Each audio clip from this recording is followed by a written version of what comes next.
안녕하세요. 뻘지공소의 뻘짓입니다. 이번에도 이상한 거, 특이한 거 가져왔습니다. 바로 레노버의 요가북 9i인데요. 아니 지난번에 그 특수용에게 노트북 넣어서 쿨링했더니 이번에도 해달라는 거 보면 야 레노버도 어지간히 이런 거 좋아하나 봐요. 자, 이건 뭐가 특이하냐? 노트북이죠. 화면이 두 개입니다.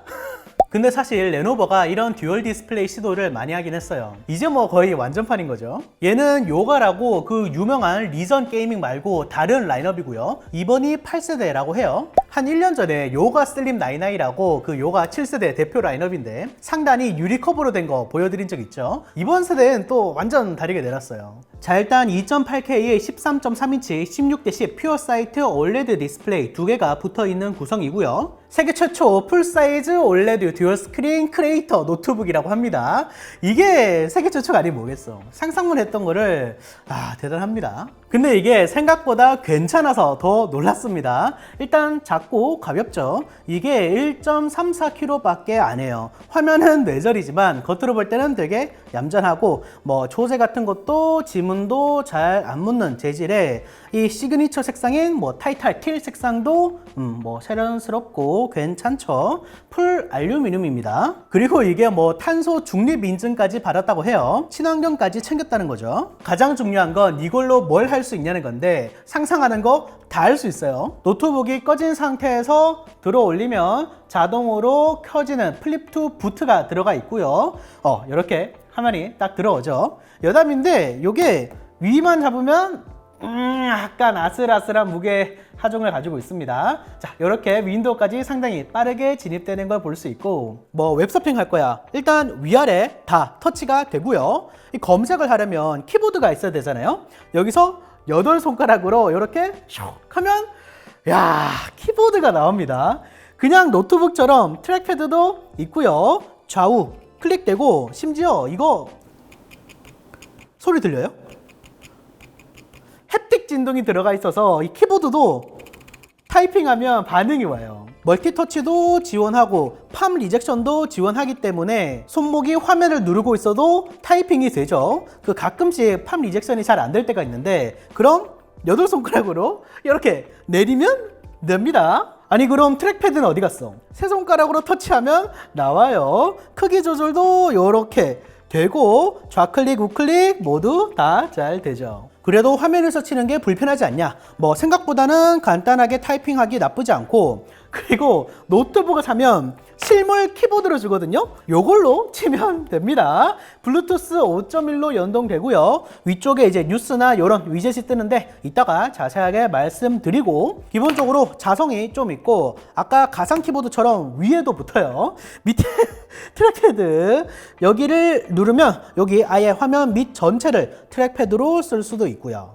아무래도 디스플레이 유리 위에 움직이는 거다 보니까 이 저항감이 느껴지긴 해요. 기존 트랙패드를 완벽히 대체할 수 있냐 하면 거기까지는 아닙니다. 마우스는 따로 쓰시는 걸 추천해요. 뭐 공간이 부족하면 이렇게 활용을 하면 되겠지만 기껏 모니터가 두 개인데 전 아깝더라고요. 여유가 있으면 이렇게 따로 사용하는 게 더 효율적입니다. 블루투스니까 떨어져 있어서 당연히 키보드 입력이 잘 되고요. 이 상태에서 5손가락으로 터치하면 이렇게 위아래 하나의 긴 모니터가 되고 다시 누르면 원래대로 돌아오고요. 전반적으로 모든 반응이 다 빠르죠.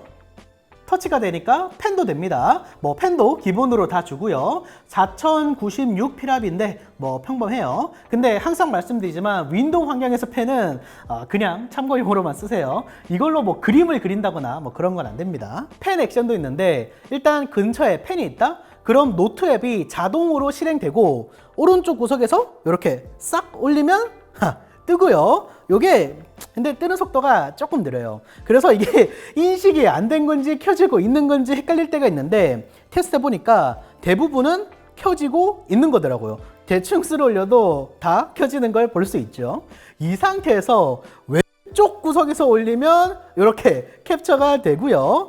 야, 이 기능을 알뜰하게 다 넣어놨어. 근데 이게 원노트나 막 그런 게 됐으면 좋겠는데 그게 아니라 이 레노버 자체 앱만 돼서 요건 패치로 선택할 수 있게 해줬으면 좋겠어요. 거기다 폼팩터 자체가 컨버터블이다 보니까 그냥 이렇게 접어서 태블릿처럼 쓴다던가 혹은 텐트 모드로 쓰는 거 많이 보셨죠? 근데 얘는 뒤에도 화면이 달려있잖아. 그래서 PT 할 때 굉장히 유용해요. 회의실에서 모니터 연결해서 보여줄 때도 있지만 이 화면 자체를 보여줄 때도 있거든요. 앞은 슬라이드가 뜨고 뒤에선 현재 뜨고 있는 거랑 다음 슬라이드 그리고 노트를 보면서 편하게 PT를 할 수 있다는 거죠. 화면이 두 개라서 가능한 거고 야, 요거는 정말 괜찮더라고요. 근데 사실 전 이거 보면서 세로로 쓰면 더 좋겠는데? 라고 생각했는데 그럼 뭐 요렇게 접어서 써야 되냐? 아니죠. 기본 폴리오 스탠드를 주기 때문에 얘를 요렇게 탁 세우면 지지대가 돼서 노트북을 세로로 평면으로 볼 수 있어요. 듀얼 스크린 쓰는 느낌이 확실히 나고 참고로 이 폴리오 스탠드 안 쓸 때는 이렇게 딱 접어서 키보드랑 같이 들고 다닐 수가 있습니다. 깔끔하죠? 야, 이러니까 뭐 감탄을 안 할 수가 없겠더라고요. 인터넷으로 찾아보면서 뭐 문서 작업이나 코딩할 때 굉장히 잘 어울리고요. 특히 올레드라서 이런 검은 화면이 정신 건강에 좋죠. 윈도우상에서 디스플레이 두 개로 인식하기 때문에 호환성 이슈도 딱히 없고요. 문서 작업 같은 거 할 때는 세로가 좋을 것 같고 이렇게 똑같이 가로로도 거치가 가능하거든요.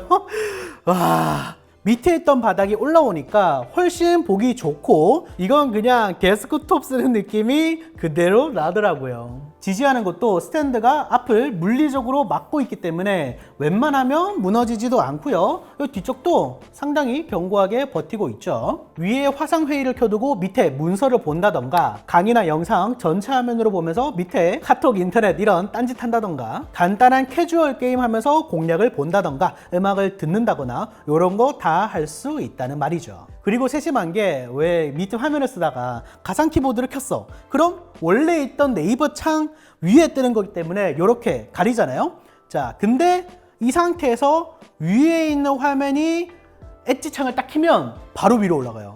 그러니까 이런 디테일이 첫 제품이 맞나 싶을 정도로 완성도가 높아요. 버그도 거의 없고 쓰면서 딱 한 번 있었는데 키보드 연결도 안 했는데 밑에 갑자기 위젯이 뜨더라고요. 아, 위젯 얘기 나왔으니까 위젯 뜨는 건 좋은데 활용도가 좀 떨어져요. 이거 소프트웨어에서 설정을 못 바꿔요. 지금 섹션이 두 개잖아요. 이쪽은 아웃룩, 여기는 뉴스. 이 크기에 맞게 원하는 앱을 띄우고 싶은데 그게 안 돼요. 레노버 유저센터라고 듀얼 스크린 설정 앱이 있는데 뭐 이렇게 조절이 가능하거든요. 멀티태스킹을 뭐 좀 더 쉽게 해준다든지 각각의 화면 밝기를 다르게 한다든지 뭐 이런 게 되는데 여기 위젯 바를 보시면 요게 다예요. 캘린더 또는 뉴스 위젯. 그래서 전 그냥 옵션을 아예 끄고 쓰는데 실제 화면은 여기 밑에까지 있잖아요. 그래서 창 크기를 요렇게 다 맞춰줘야 되더라고요. 키보드가 붙어 있을 때는 뭐 자동으로 여기서부터 여기까지만 쓴다던가 아니면 창 크기를 맞춰준다던가 이런 식으로 하면 좋을 건데 뭐 요건 소프트웨어적으로 가능한 거니까 나중에 패치를 기대해 보고요. 전반적으로 생산성에 굉장히 집중을 한 제품이죠. 전체적인 스펙을 말씀드리면 이 P코어에 82코어인 최대 13세대 인텔 코어 i7-1355U가 탑재되어 있고 16GB 램에 1TB SSD 내장 그래픽이고요. 인텔 이보 플랫폼 인증도 받았어요. 인텔 이보 인증 이제는 다 아시죠? 뭐 초고속 충전 1초 이내 절전 모드에서 돌아오고 와이파이 6E, 썬더볼트 4 이런 기준들을 통과해서 응답성과 안정성을 인텔이 인증한 노트북이라는 겁니다. 울트라북인데 인텔 이보 인증이 달려있다? 일단 기본빵은 한다는 거예요. 특히 이런 13세대 인텔 코어 CPU에 인텔 이보 플랫폼 인증을 받은 노트북은 유니슨이라는 앱을 쓸 수 있거든요. 노트북과 핸드폰을 연동시켜 주는 거예요. 문자 온 거 PC로 보고 답장도 가능하고 핸드폰에 있는 사진이나 파일도 쉽게 노트북으로 바로 전송이 가능하죠. 아이폰도 그 아이메시지랑 전화까지도 가능하다고 하니까 마이크로소프트 스토어에서 앱 설치 한번 해보세요. 성능도 살펴보면 시네벤치 R23 기준 데스크톱 인텔 코어 i5 10세대 CPU와 비슷하고요. 그러니까 뭐 일반적인 웹서핑, 문서 작업, 이 정도 용도로는 날아다닙니다. 좀 더 자세히 살펴보면 PL2가 35W로 2분 정도 유지가 되고요. 그 이후로 PL1 지속 전력은 25W를 보여주고 온도는 75도 정도가 계속 찍히더라고요. 디스플레이가 바로 위에 있으니까 발열이 심하거나 팬 소음이 클 줄 알았거든요. 화면 위로 올라오는 온도가 40도 중반 수준이고요. 온도로 인한 패널 수명 자체는 문제가 크게 없을 것 같습니다. 하단 커버 쪽에 보시면 여기 공기 흡입구가 보이죠? 발열해서도 신경을 썼습니다. 소음도 울트라북 계열 중에서는 조용한 수준이고요. 다만 보통 조용 모드에서는 팬이 아예 꺼지거든요. 근데 얘는 그렇진 않고 계속 돌아가긴 해요. 아마 디스플레이 때문이 아닐까 싶긴 합니다. GPU는 내장 그래픽이죠. 타임스파이 1828점으로 큰 기대하시면 안 되고요. 간단한 포토샵 같은 작업이나 캐주얼 게임 정도 가능한 수준이라고 보시면 돼요. 롤 간단하게 해봤는데 중간 옵션에서 하위 1% 프레임이 60방어를 해주긴 하더라고요. 게임 할 때는 풀 전력을 쓰기 때문에 70도 가량을 보여주고요. 얘 해상도가 2880x1800 QHD에서 위아래로 좀 더 커졌는데 제가 좋아하는 해상도고, 이게 재밌는 게 내부적으로 유선 디스플레이로 연결이 되어 있더라고요. 그리고 주사율, 이게 60Hz인 건 좀 아쉽죠. 120Hz 패널도 있는데 아마 배터리나 이런 것 때문에 타협을 한 것 같아요. 디스플레이 품질 자체는 훌륭한데 sRGB 100%, DCI-P3 100%, OLED 패널 중에서도 최상급이라 보시면 되고, SDR 기준 최대 밝기는 370니트까지 올라갑니다. 보통 250에서 300니트 정도 하니까 평균 살짝 이상이네요. 일단 위아래 둘 다 OLED이기 때문에 검은색은 그냥 소자를 아예 꺼버리죠. 나올 때마다 얘기하지만 리얼 블랙을 보여주고, 돌비 비전 인증도 받아서 영화 감상할 때 요긴하고, 전 그 텐트 모드로 두고 누워서 넷플릭스 정주행했어요. 아무래도 손가락으로 터치하는 거다 보니까 스마트폰에서 볼 수 있는 코닝 고릴라 글라스 3가 적용됐고, 그 때문인지 반사 방지 처리가 안 되어 있어서 제 얼굴이 좀 노골적으로 보인다는 점 말고는 전반적으로 화면 품질 자체는 만족스러웠습니다. 화면 자체에 지문이 좀 묻는다는 것도 아쉬운 점 중 하나겠네요. 원래라면 이쯤 슬슬 분해해서 보여드려야 되는데, 아니 이게 분해가 될 줄 알았다? 뭐야, 밑에 나사가 없네? 고무 밑에 있겠군 하고 열심히 뺐다? 근데 없어. 나사가 없군. 좋아. 그럼 측면에 헤라 같은 걸로 뚫을 수 있나? 하고 봤더니 요게 틈인 줄 알았거든요. 그냥 이것도 공기 구멍이에요. 그래서 틈이 아예 없습니다. 아니 이걸 어떻게 조립한 거지? 그래서 요청해서 이미지 받아왔고요. 일단 요런데 여백이 보이죠. 그러니까 이게 무게 감량을 위해서 순수 마더보드 크기가 요 정도밖에 안 된다는 거고, 이제 여기가 와이파이 모듈, 얘가 SSD가 될 것 같고요. 하이닉스 거 1TB가 들어가 있는데 속도 빠르고 좋습니다. 램은 온보드 LPDDR5로 아마 여기쯤에 납땜이 되어 있을 거고, CPU가 여기에 있겠고, 그 다음에 히트 파이프가 요렇게 길게 쭉 한 줄로 이어져 있는 정도네요. 이 펜을 크기를 다르게 하면서까지 두 개를 넣은 점이 좀 재밌는 부분입니다. 내부도 상당히 깔끔하게 되어 있네요. 사실 딱 봤을 때 내구성은 어떨까 싶었는데 힌지 뻑뻑해요. 그래서 원하는 각도로 다 잘 서 있는 걸 볼 수 있고요. 이게 무게중심만 맞으면 웬만하면 자유롭게 설정이 다 가능합니다. 그리고 이 힌지가 사실은 스피커예요. 바워샘 윌킨스 스피커에 돌비 애트모스 인증을 받았는데, 야 어떻게 여기에 넣을 생각을 했지? 우퍼 2개, 트위터 2개로 쿼드 스피커입니다. 심지어 사운드도 좋아요. 윈도우 노트북 중에서 최상위권이라 보시면 되고, 음량 100%에서는 출력은 센데 좀 깨지는 느낌이 들고, 60에서 80% 사이가 밸런스가 제일 좋더라고요. 측면 포트는 왼쪽에 썬더볼트 4 LED 인디케이터, 오른쪽에는 썬더볼트 4 2개 쭉 내려가면 웹캠, 킬 스위치가 있죠. C포트밖에 없어서 아쉽긴 하지만 3개 모두 썬더볼트 4기도 하고, 요즘은 C타입밖에 없는 노트북들이 워낙 많아서 그러려니 합니다. 상단에 웹캠이 있는데 킬 스위치 즉각적으로 반응하고요. 항상 말씀드리지만 레노버엔 이게 필수라고 생각해요. 배터리는 80W시에 항상 하는 테스트 기준 유튜브 러닝타임이 6시간이나 가요. 저전력 CPU에다가 배터리도 넉넉한 편이라서 굉장히 오래 가고, 65W PD 충전을 받거든요. 그냥 그 시중에 나오는 USB PD 충전기 쓰시면 되고, 요즘 나오는 보조 배터리들도 65W 정도는 그냥 뽑아주죠. 중요한 건 가격일 텐데 200만원 후반대예요.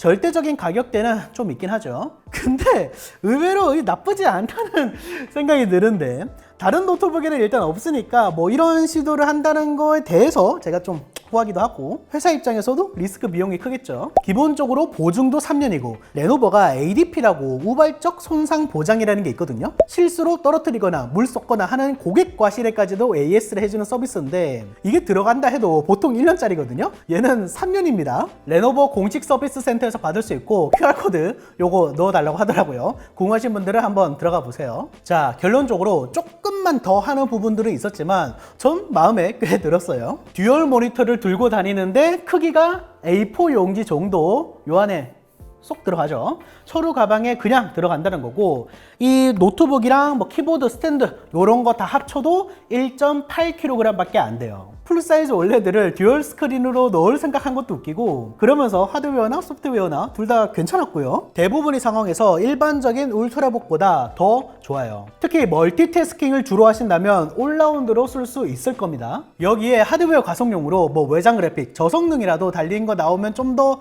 좋겠다라는 생각까지 하게 되더라고요. 1세대격인데 완성도가 높아서 좀 놀랐습니다. 확실히 예능용은 아니네요. 이건 실사용할 수 있는 제품입니다. 자, 영상 시청 감사하고요. 그럼 다시 봅시다.